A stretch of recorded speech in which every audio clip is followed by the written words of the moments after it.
Hey everyone, welcome to Unpacked and Unfiltered Tuesdays with Becky and Doris. I'm Doris. And I'm Becky. And yay, we're literally just two friends who talk way too much and figure out why not record it.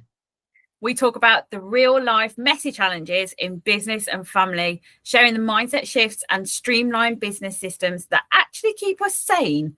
So basically, if you want real conversations about the messy middle of life, work, family, finding yourself when you've lost the plot, you're in the right place. For today's topic, I have this simple step question.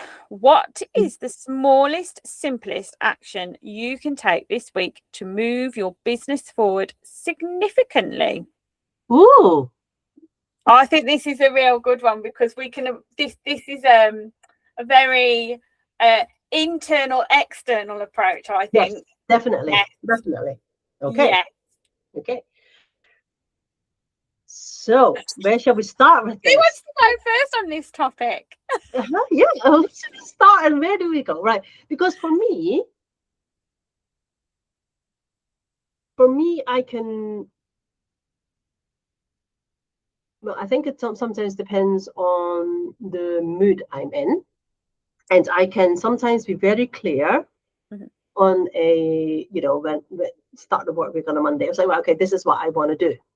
And I'll do it and I'll start it. And then, and how, okay, so many thoughts going on. How I tune in to what is the single, simplest action I can take this week to move my business forward is all about, right, is what I'm doing still what it is that I want to do, right? Yes. So it's aligned with what I really want to do, because it's that kind of, I have total flexibility now, right? Being my own boss as such, right? And running my own company. And I'm still, even after 5 years after leaving corporate, I'm still ingrained as kind of, well, what's the strategy? What's the 5-year plan? Yes. And what we want to do, right? And it's that kind of like, no, I don't need to think, in terms of 5 years plan, but I spent 20 years doing this. So it's kind of like still kind of deeply ingrained.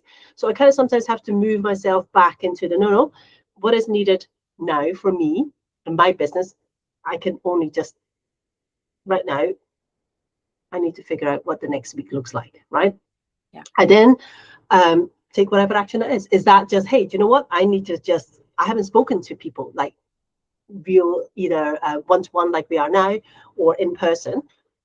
I want to make some calls or to go and speak to people and organize to meet it, and then I'll do that. And then taking the action is then kind of typically for me, I'm pretty free flowing now. I'm so different to how I used to work in corporate now. I'm sitting there like very much do you know what? It's kind of like I compare myself to, the corporate me, right? Who was very clear. You could look at my calendar and I had it literally scheduled out like 4 weeks out, right? Exactly what I was going to do, who was going to see, blah, blah, blah, blah, right? And every week what I was doing. Now I'm kind of like, yeah, I'll just take one. And it's kind of a bit, people say it's kind of a bit woo-woo, but that's exactly it, because I tune into how I feel. Yes. About what it is I do. And then I take the action, and then I may have plans, right? That says, look, I know these things will want to happen, but you know what? If I don't get them all done this week, well, it's always next week. Or actually, half of them might drop off, right? Yeah. Because yes. what I thought was going to be important now isn't important, because I've had some conversations and I now want to do something different.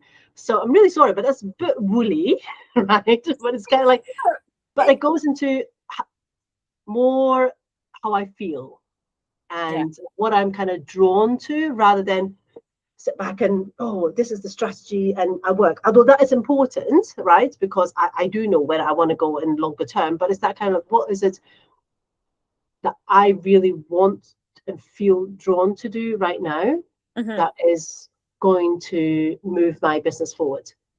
And for me, most of it right now sits in that kind of personal connection space right now, and that might change. What about you? How do you make that decision?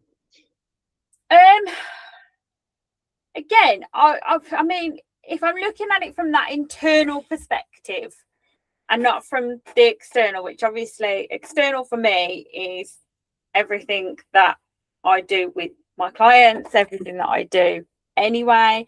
But for me personally, it is kind of very, very, very reflective of what you're saying, is that how am I feeling, like, and being able to tune into that has been a real change for me over the past few years.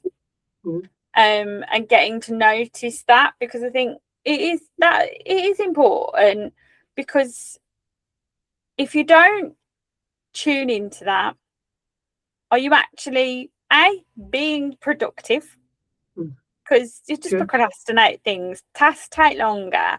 And then there's also that whole thing of, well, if you are running a business and you're not in tune with how it's making you feel, what's going on around it, then how can you fully show up for the day or for the week? So that's kind of my internal thought process. Like I say, very similar from you, but with my tech VA hat on, when I'm talking to others, and when it's that whole thing of, you kind of see your client and you can see them in overwhelm. They've got this thought process going on. They kind of can see the big picture, see what they want, but everything else kind of, it's not quite aligning with it, or it doesn't sit in terms of, well, actually, how do I do this? So they then can sit on procrastination and things like that. But I'm going off on a tangent now.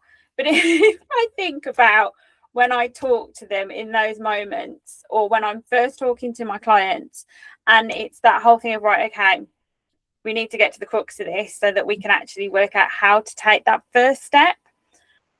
If it was looking at that, the smallest, simplest action that they could do just that week to move themselves forward, it would be to, right, okay, map your process out. What does it look like from your first point of contact with your clients or potential clients to, we've finished working together? What does it look like? What's the process? What's needed?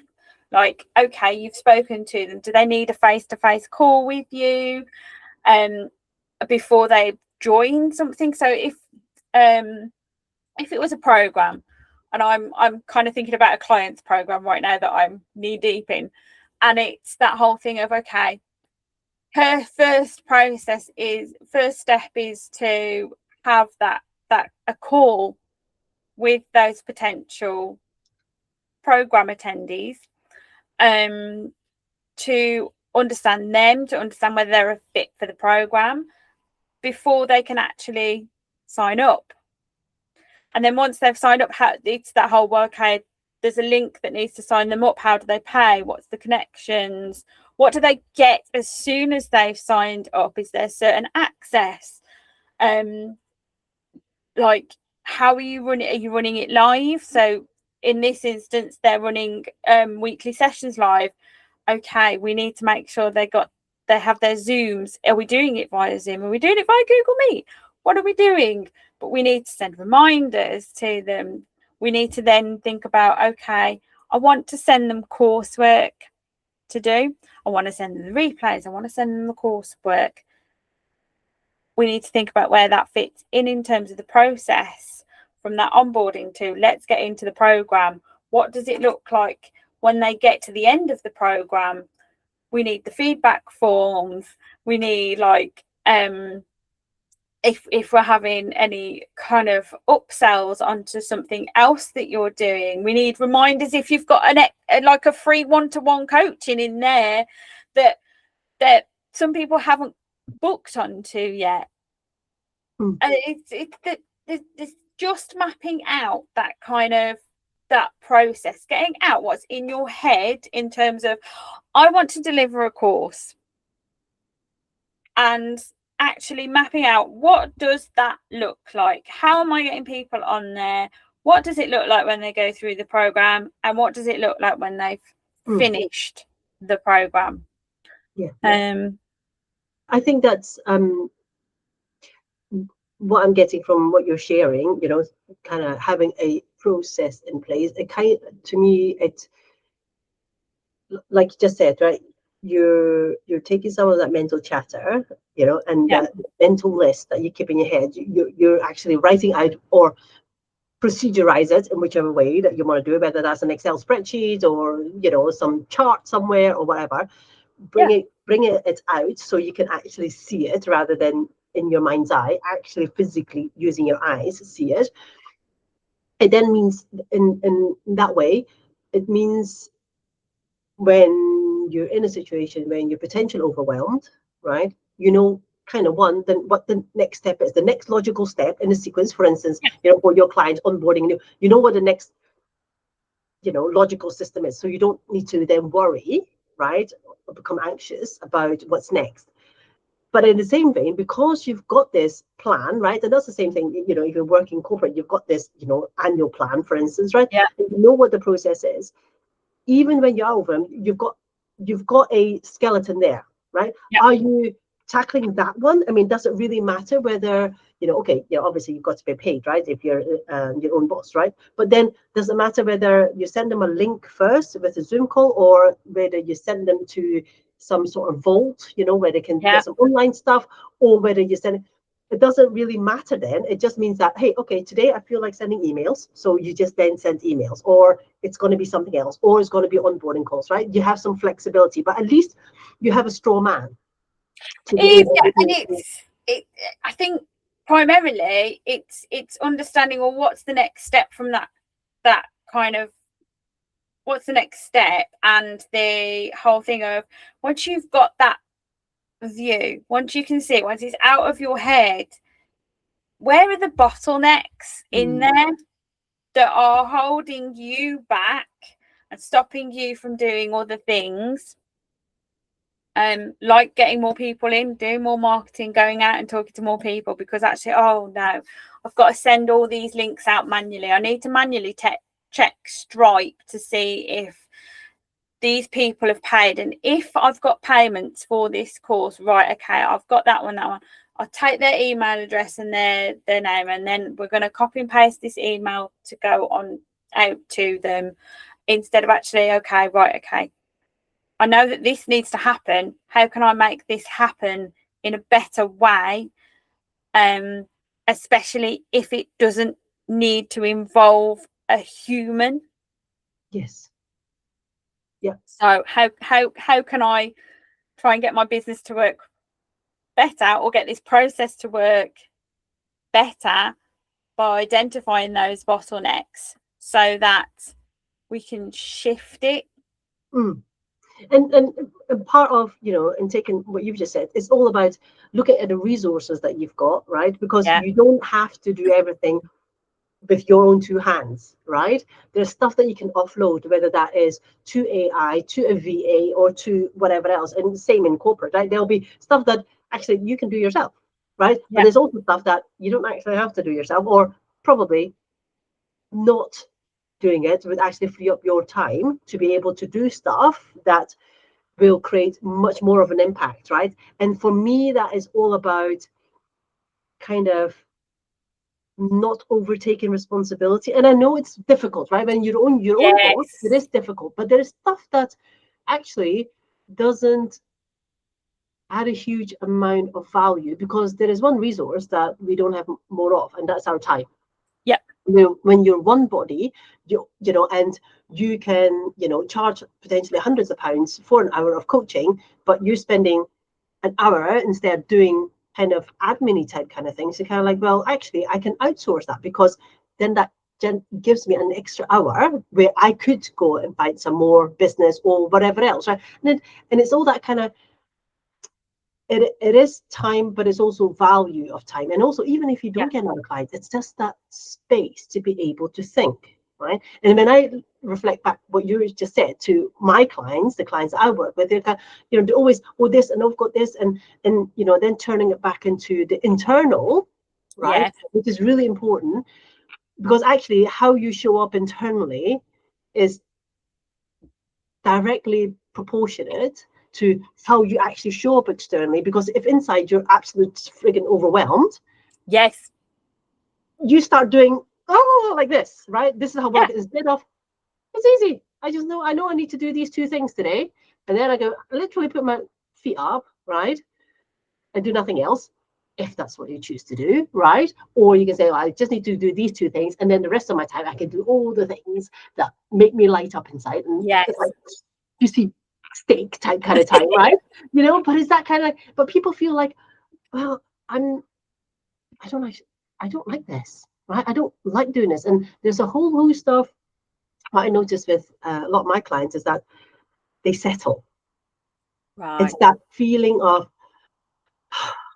that, and they do it. So there's a little bit of resentment. There's a little bit of kind of self-soothing. Well, I've got to do this because blah blah blah, and it's like, oh, because I've always done it, and it's okay. And we say this to ourselves all the time as a mom, right, as a parent, right? Oh, well, so instead of, I'll just do it, because it's just easier, instead of asking one to do it themselves, because that will take 5 times as long, right, than me doing it. And how many of those things do we do until we sit there and like you're flat of you literally just running your socks off to stand still, right? And you get snarky at everybody because I've taken all this freaking stuff on. You guys can't see it, can you? And you're telling me this, and then something happens, and then you go off on your nut because I haven't given other people who are capable of taking responsibility of putting the stuff in the wash, or sending that email without me looking over their shoulders, or saying, look, it's actually not that important, because when you're overwhelmed, every little single thing is just another huge big mountain for you to climb. And that internal state, right, is so important, because when you're overwhelmed, you can't see the wood for the trees, right? No, you can't. So for you to say, look, actually, even if it's stuff that you can't offload, there is a different way of looking at the thing, right? Yes. Because if you say, oh, I hate paperwork. I mean, I do, right? But I'm like, oh, do you know what? If you go in, it's like, I freaking hate paperwork. You go in with that, oh, it's going to be boring. It's going to be so tiring. I'm going to hate it. And it's going to take 4 hours to get one invoice out, right? But if you're going to sit there, it's like, oh, do you know what? I'm going to make this a little game. I'm going to get this out in 20 minutes, right? Set a timer up, gamify, whatever it is, or say, hey, do you know what? Today's hot day, right? So I'm like, it's only 9:30 at the moment. So, oh, if I get this invoice out, right, in 30 minutes time, I can have an ice cream. It's only going to be 10 o'clock, but who cares? It's my treat to me, right? Who is there saying? Or get a glass of champagne. It doesn't matter, whatever your treat is, right? It's that kind of, or I'm going to get out in a paddling pool, you're freezing cold water, and I'm going to sit there with a book, for 20 minutes, whatever it is. There's lots of things that we can do. But what we tend to do is we just sit here because it's grunt work. I've got to sit here. I'm going to force myself. And it's going to take so much longer than if you just looked at it a different way. Or actually, don't do it right now. Go and do something. Go and have the ice cream now, and then come back on a sugar high and bash it out in 20 minutes, right? But we feel as if, no, this is what we've got to do. So we've got to do it right, and there is something to be said about doing your least sexy tasks first thing in the morning, right? To get it out the way. Yeah. But if you're really not feeling it, no one's really putting a gun to your head to say that you've got to do this one thing now. How about you can do something, sandwich things in, right? Say, oh, I'm going to do something that's really fun now, and then I'm going to spend 20 minutes. Because our focus really, real deep focus, we can only have maximum kind of 20 minutes. Yeah. Right? So do it then. Right? And it's that kind of thing. I see a lot of people say, oh, no, I've got to do this. I've got to do this. And I'm like, but you're not in the right internal state to be able to handle this task. Right? So if that's the case, go do something else. And that's okay. That whole thing of actually, if we... what's possibly, like, I mean, what's coming to me as you're talking is like actually the simplest, smallest action possibly could be just go and do something for yourself this week, because that's what's going to help you move your business forward, because you've taken the time out, you've looked after yourself, you've calmed yourself internally because you've done something that is for you. You've possibly given your space, given your brain a little bit of head space to kind of go, oh, okay, and now we can come back and readdress this.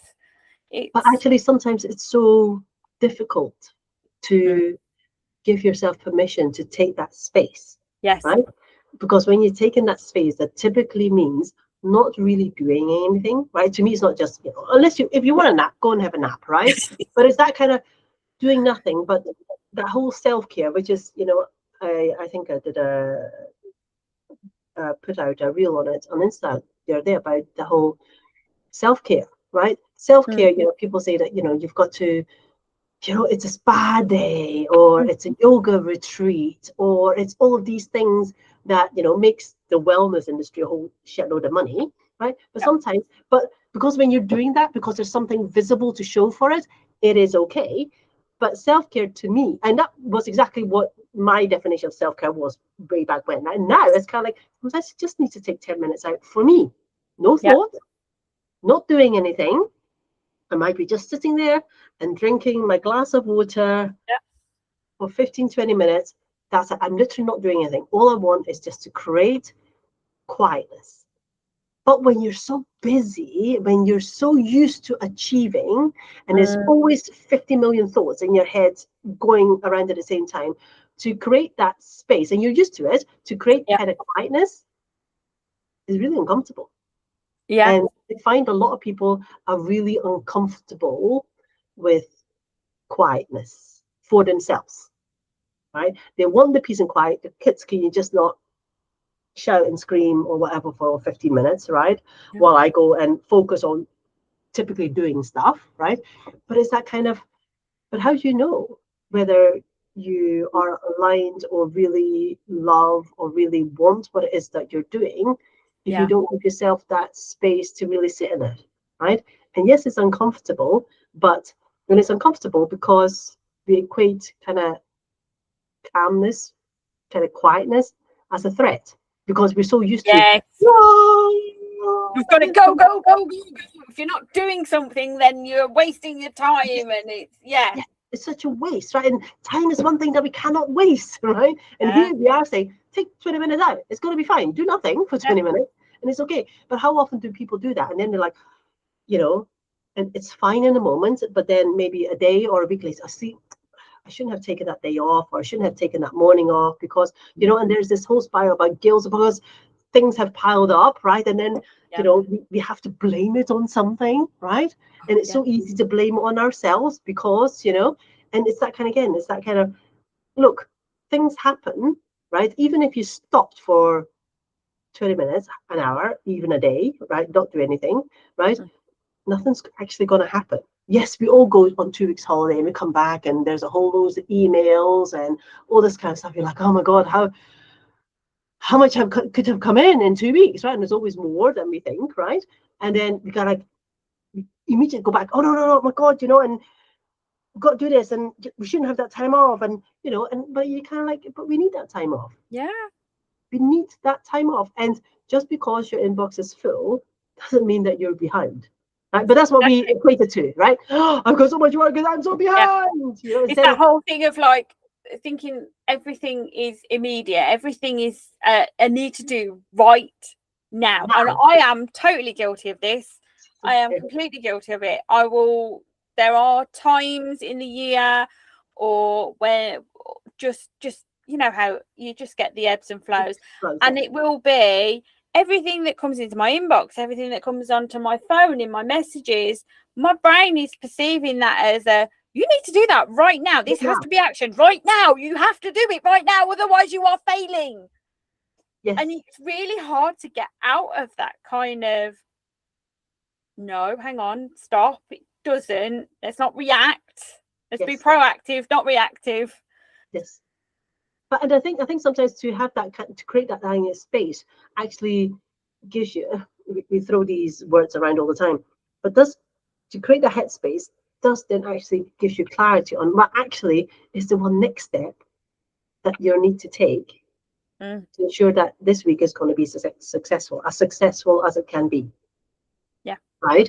And even if that one task is paperwork, right? And for me, paperwork, but it's that kind of like, well, but this is means I'm going to get paid, or I'm going to get some proposals out, or whatever else, right? It's kind of like, but that means, because anything that I have to do, right? The whole procrastination comes in. If I delay it, it just becomes a mountain. Yes. Right. And again, it's kind of like, it doesn't mean that you've got to do all your last year's paperwork, right, today. It's kind of like, I'm just going to put 30 minutes, or I'm going to put an hour towards whatever it is, right? And I'll bash it as much as I can, right? Yeah. And then I'll do it again in 2 days' time. It's like breaking that big task, that mammoth task. I'm going to do my paperwork. That is big. That is enormous. And actually, it's being able to break that down into micro tasks as, okay, what is the one thing that I can do right now that will just, right, okay, it's actually, I need to send out these 4 invoices. Yeah. I've done that. And then actually the next thing will be, I need to go through my tracker or something. Just, I need to do something accounting. I hate financial stuff. Can you tell? End of year accounts coming up. Oh yeah. But it's like breaking down those mammoth tasks into, right, okay, what's that micro step? What's the micro thing that I can do right now? What's that first thing? And I did this actually with a client last month, I think it was, where they were planning a talk, and actually we broke down that whole thing of, right, okay, from research to actually on the day delivery, what are the steps that we need to do? What are the must do's that we're saying you need to do to get you from research to delivery? Mm-hmm. And even down to, like, you need to send your presentation by this date to the organizer, or make sure your printer's working so that you can print it out. It's like the tiny things, breaking it down so that it's not this massively overwhelming, oh my God, I've got to do this. I don't know where to start. It's too big a task. It's going to take me like forever to do. I could be doing client stuff this way, today, instead of doing this. I just, yeah. And that's kind of breaking things into micro tasks, right? Typically for me, because I'm recovering platinum gold-plated procrastinator here. Yeah. And like you just said, right? Oh, I've got to do this, right? Whatever the task is, right? And I imagine it to be, how I want it to look like, right?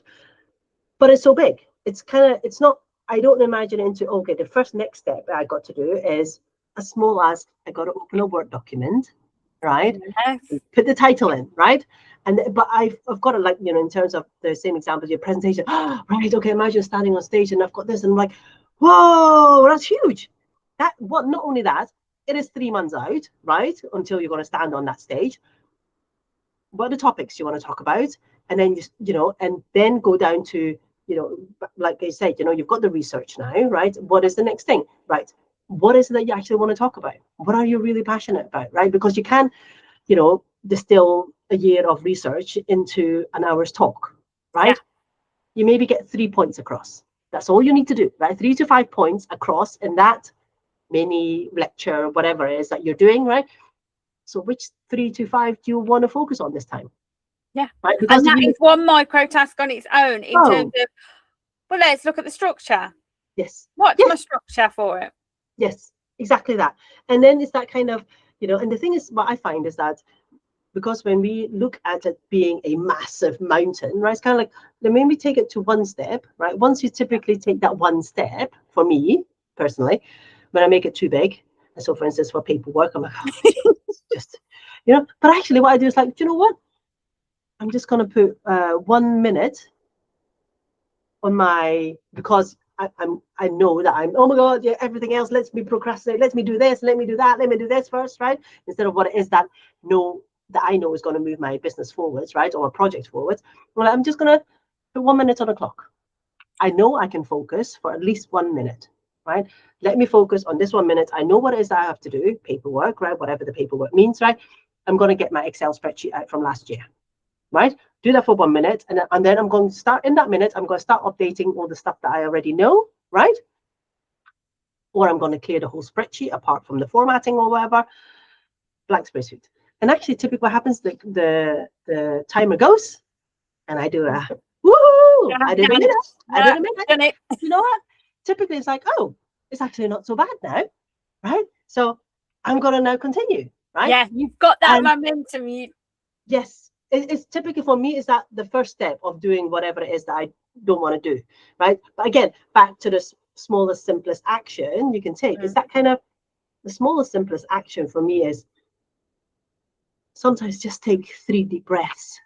Yeah. Right? Just breathe and then decide. Not from a, oh my God, I've got 50 million things to do. Just take 3 breaths and say, I'm going to do this. Because ultimately, typically know what it is that you need to do anyway, right? But you've got a whole range of simple tasks that you can do. Yes. Right? Pick one, right? It doesn't need to be A first and then B and then C. You can start with Z if that's what, anything needs to be done, unless it's a bit specifically time critical, right? Then it's got to be done now, right? But hopefully we are organized enough to be able to say, look, oh, nothing is just, not kind of the whole reactive, because that'll stress anybody out, right? It's kind of, we can organize and plan. Obviously, things will get thrown into, we'll get a call from school saying, oh, son or child or whatever, we need to pick him or her up, right? We'll get those, right? Yeah. But it's kind of like, I know what it is I can do. But just because I get that phone call, unless it's really disastrous, right? I don't need to leave immediately. I don't need to leave right this second. I can still do 1 minute of something. Yeah. Right? One that makes you feel good. That makes you feel, oh, okay, I got it kind of under control because I've started it. So I know what it is that I'm going to come back to. And then you go off and do whatever it is that's interrupted your day and you can come back to it. I think we sometimes make such mountains out of things. Make it too complicated because we think that we're so intelligent and clever. And this is the thing, and I always think about this as well when it comes to how I work and the kind of systems area, because actually we overcomplicate things far too easily. Yes. And sometimes I think it's because we see that shiny objects, or we think grass is greener and they're doing something different. And actually, it needs to be complicated for it to look professional, for it to work. Yes. And actually, it doesn't.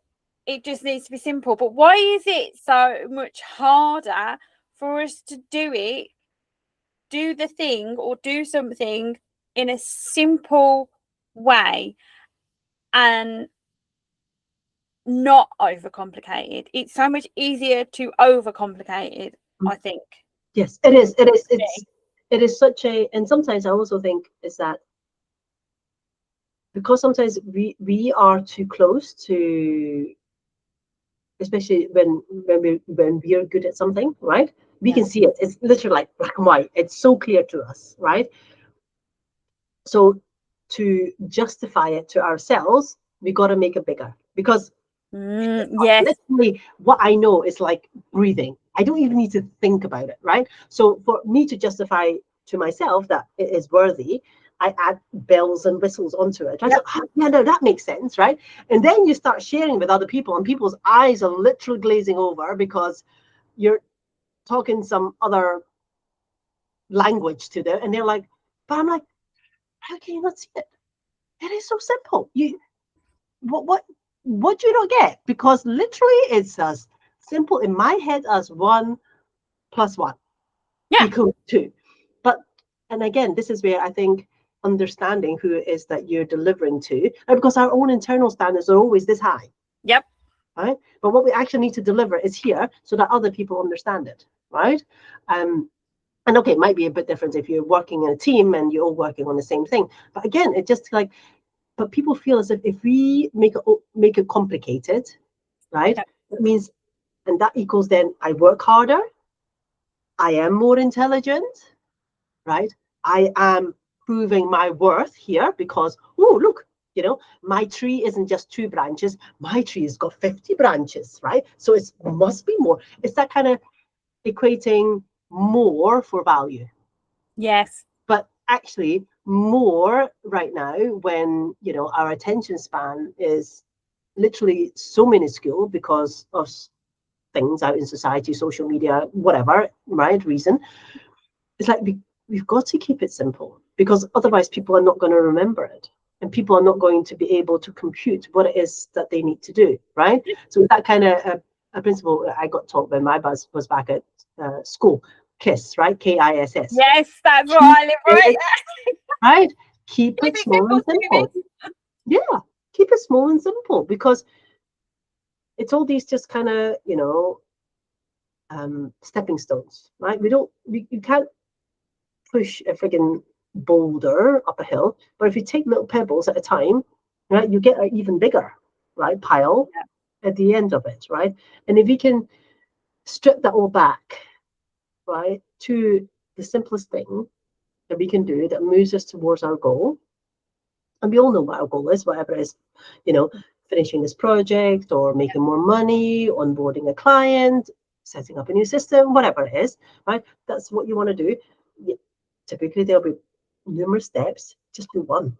And it sounds simple, right? But we overcomplicate it because our brains we've trained our brain not to look for simple solutions. So in reality, that simplest action can be to, well, what is the next? How do we simplify this? How do we simplify my day? How do we simplify my week? How do we simplify that next step forward? How do we simplify? And again, it will sit with how I work, and what I mentioned before in terms of map that process out, identify the bottlenecks, and actually you've got it out from your brain onto a piece of paper. Do you need all of it? Is everything in that process needed, or are you overcomplicating it? Do we need to take it back? Do we need to make it more simple? Are there friction points that we need to get rid of? Yeah. And this is where asking for someone else's input is so valuable, right? Because we are so blinded in the way that we look at our own things, right? This is where having someone else to say, hey, actually, which is why peer review sometimes and having someone else, hey, actually, can I talk you through it? Does this make sense, right? Yeah. Or what am I missing, right? Instead of having to figure it out ourselves. I mean, I guess this is where AI comes in, right? We can have a easy thinking partner, right, with AI, but it still doesn't help, but that might not help you best with like the customer experience of it, right? It might be useful to help with simplifying things, but how does it flow, right? That is more of a judgment call, right? And that's where you need other humans to input. But again, it's that kind of, be clear and give yourself permission. So if today means that I'm not feeling it, I think I need to take some time out. Take some time out, but be clear about whether you're taking some time out because you're procrastinating, right? Yeah. Or you need it to recharge yourself because it's so easy to, oh yes, reasoning. Oh yeah, I'm going to, because I deserve it, and and then beat yourself up, metaphorically, right? In your head when you have done that. That doesn't serve you, right? Because when rest comes with guilt, and shame, right, and you telling yourself off, that's not the right place to be. No, not at all. Not at all. You need the permission slip, basically, Doris, don't you? For yourself. No one needs to give you a permission slip. Nobody needs to give it we can you. buy ourselves one. Say, I'm giving myself it. I've got a big block of notes. I give myself notes. I love it. To say here, and we don't owe anyone an explanation. for, as long as we deliver, right? The steps that we take, doesn't matter, as long as the end product, whatever that is, right, for your clients or whoever, is what they want, then how I do it, it doesn't really matter. It's right? that whole thing of as well, like, okay, and I presume when you're coaching as well, and you see those kind of deeper level issues coming through, and my brain is going on a moment where it just doesn't want to actually finish that thought process now. Please go, continue. I'm trying. I can't. My brain it's lost it. I'm trying to think about it, Doris, and it's lost it. Oh dear. Told you. Yeah. Right. This morning is just clearly not going how my brain would like it to go. Well, it is hot, right? It is hot, and when we start thinking, it does take up energy, right? But as I said, I've got a fan right here, right? So I'm standing like here, so I'm getting a bit of a breeze. But yeah, you know what? It's that kind of take a break, and it'll come back, right? Don't force it yourself, because we'll just get annoyed with ourselves, and and sometimes it's that kind of, maybe I just do need to walk away and make myself a cup of tea or a cold drink or whatever else, and sit for 5 minutes and drink that. Quietly, not in the head chundering about the other 5 million things that I've now got to do when I'm back at my desk or all this kind of stuff. It's just take that little bit of a time out, tune in, and this is where I think the inner game is so important. The inner game in terms of how we talk to ourselves, right? And sometimes that's why I kind of like to speak things out loud to myself, because then I can actually hear it.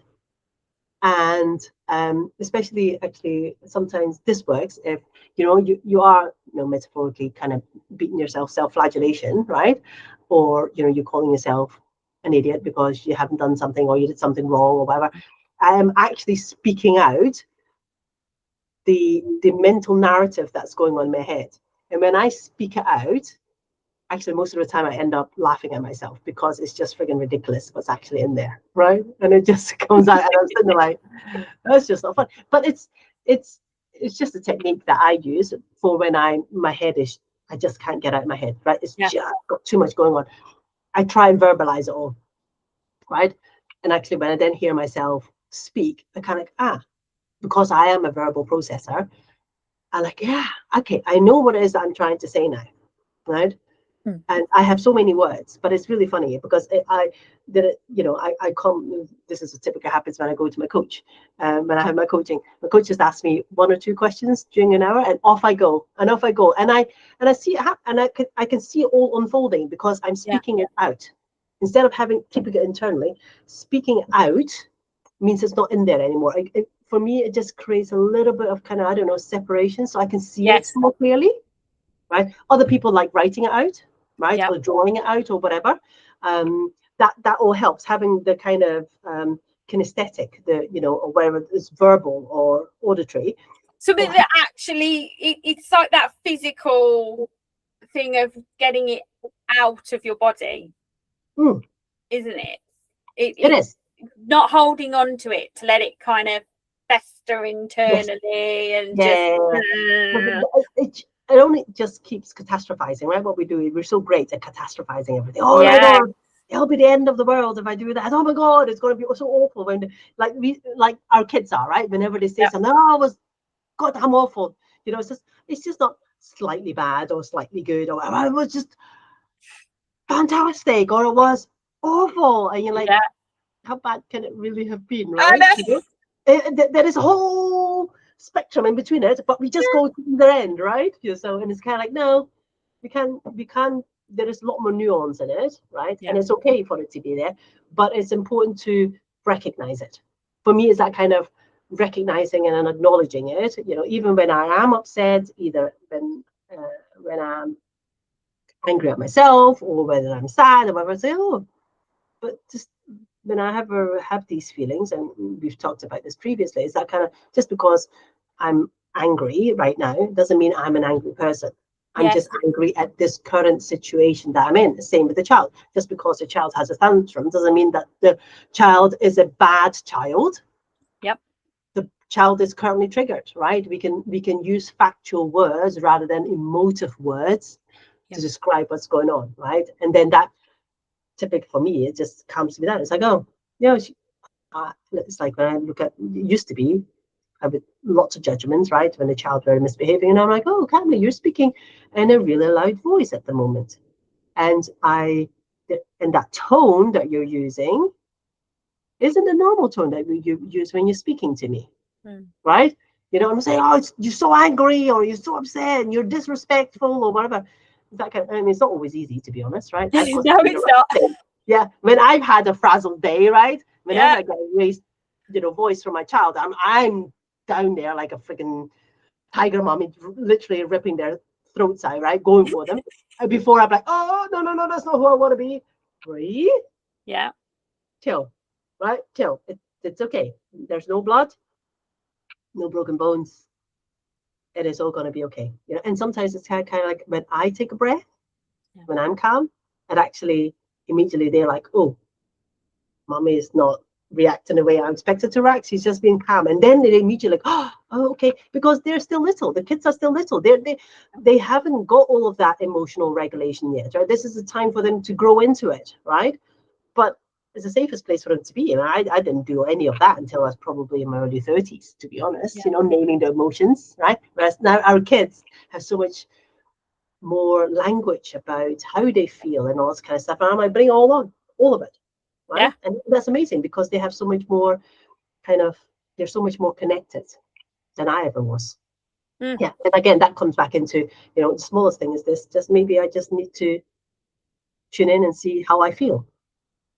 Yeah. Am I feeling optimistic today, or sad, or angry, or tired, or unmotivated? Yeah.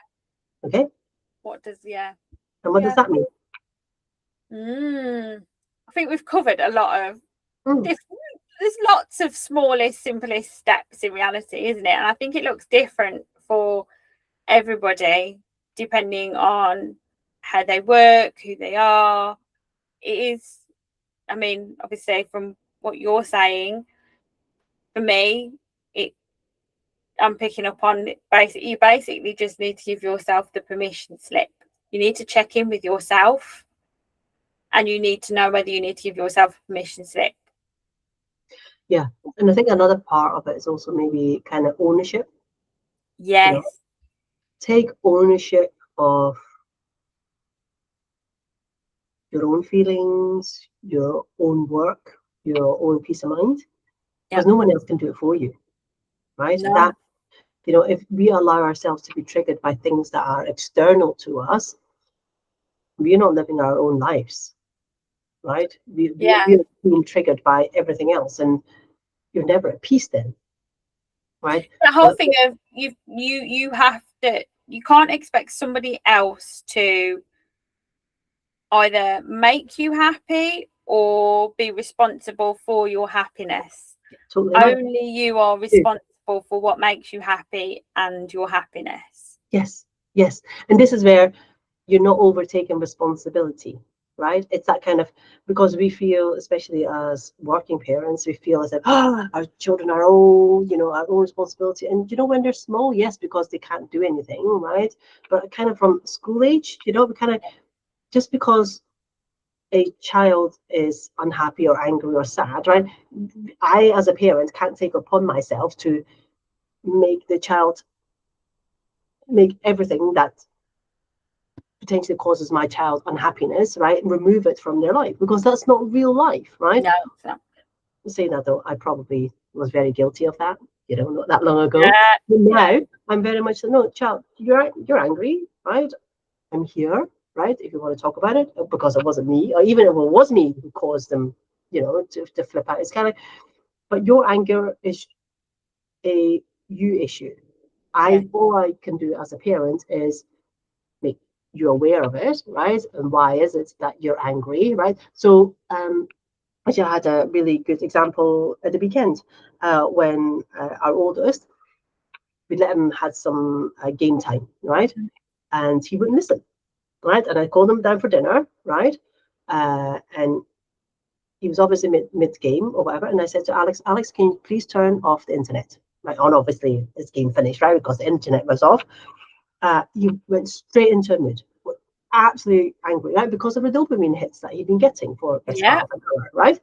Came downstairs, and we've been talking about the kids about this, and it's like, Mommy made you dinner, right? It's disrespectful for you not to come down when called for dinner, right? It wasn't as if it was an emergency or whatever else, right? You kept ignoring us. I called you 3 times. We were calm about it, right? Do you notice that this is your body telling you something? You got angry. And why did you get angry? Because you had dopamine hit for however long he was in a computer game for. I shut it off. You didn't get something. Because it's like this, right? Didn't get it. You literally, this is like a drug, right? It's like hard drugs, right? So we're using this kind of language with our kids. And it was really interesting because, and we've been going on about it, and actually recently he told someone, I said, oh, okay, this is making me feel different now, right? And creating that awareness, right? And then say, but I'm not responsible to make him feel better when he's angry at me. I'm like, I'm good.